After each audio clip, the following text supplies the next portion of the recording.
So, guys, if you do not believe that this administration is more or less like a military dictatorship, forget the Agbada, forget the Jalameas, forget the civilian looking cloth. This administration is being run as if we are in a military dictatorship. And that is what it is. It is not a civilian man that is there. He has no background in democracy. All he understands is military rule, regime, and juntas. And the only way he got into power, the only way Nigerians even realize that there's somebody called Buhari is by him not ousting out, planning a coup against a military dictator like himself that have guns and weapons to attack him, but against a democratic elected government, and that's the government of Shagari. He locked Shagari up in a house in Ikoyi, but the other Igbo man spent his time in Kirikiri. Well, DSS invites a campus journalist for publishing content on Showore. School demotes the supervising lecturers. Wow. Some of the articles published include: Will EFCC investigate Chief Bola Tinubu? Showore, an equal opportunity offender, and President Buhari does not believe in Nigeria. The Department of State Services, they are called SSS. All of a sudden, they have now become Department of State Services.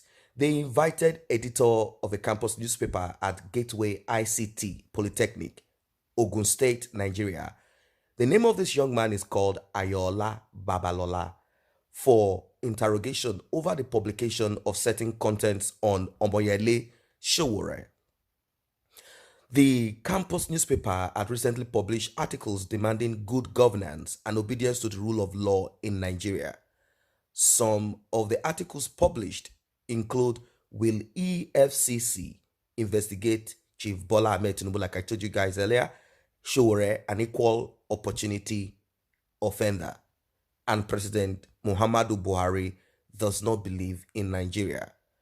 Rector of the Polytechnic, Mr. Ike Onyenyinka, who described himself as a member of the all-ruling Progressive Congress, or ruling or Progressive Congress, whatever they are, said that the institution was apologetic to the APC, adding that the published items was against the interest of the party. Now, so sad that a university or polytechnic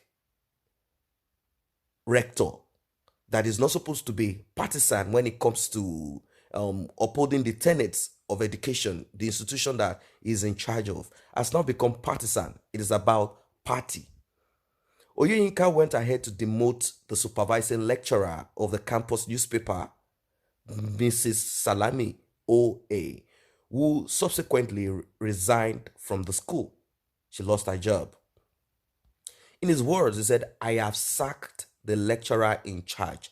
The paper sounds like an anti-APC." Reporting Showere's story and writing against Tinubu, this is an anti-APC. This is an APC school, and I am an APC member. That is exactly what the rector, I don't want you guys to forget his name, is the rector of the Polytechnic, Mr. Ike Oyeyinka, Gateway ICT Polytechnic, Ogun State, Nigeria.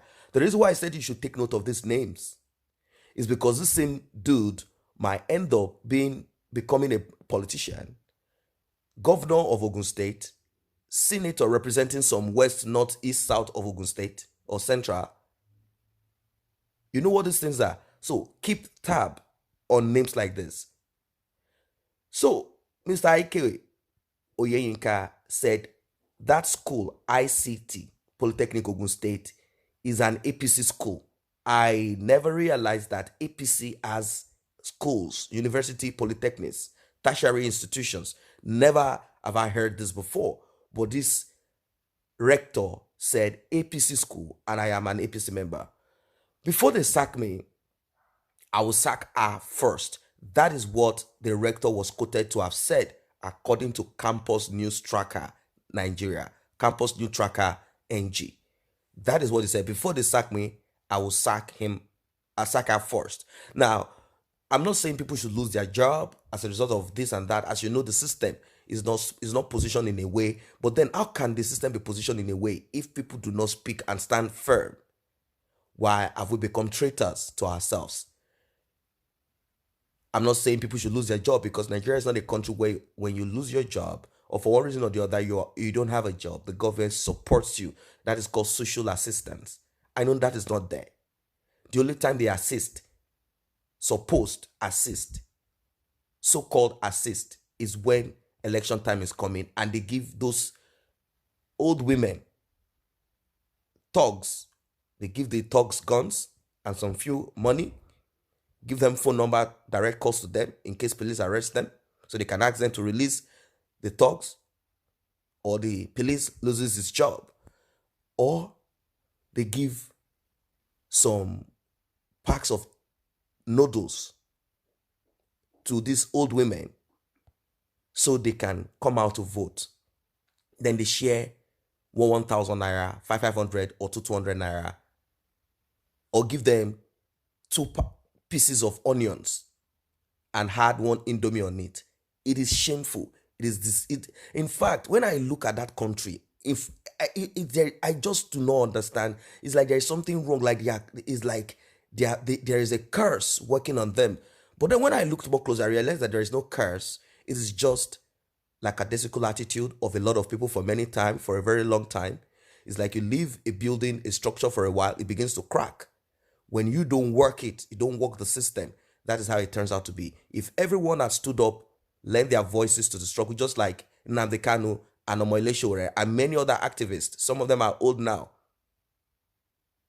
If we had lent our voice, used our platform, these people would have realized that there is no time for them to waste anyone's future any longer. But unfortunately, look at what is happening here. They will share packs of Indomie, share 1 kilo of rice, and share that to about 10 women. You see them at the secretariat in Lagos, in many of these states. You see them all gather. Those women say they have to give us something. The time of Ambode was better. It gave us things. The time of Fashola was better. It didn't make us hungry. We are widows here. We don't have anything. That is because they have neglected the needful. They have neglected what they needed to have done. Something that you don't need to beg for. It's supposed to be in the system, but they've dehumanized people. They've made people lesser than humans. They've made them even lesser than animals. It's like they are not a living thing. They are like the ground that you walk on, like the tarmac that cars drive on. Those women too, they've now been psyched up to a point. They've realized that when these people get there, they care less about us. So let him give me my pack of Indomie. That is the problem.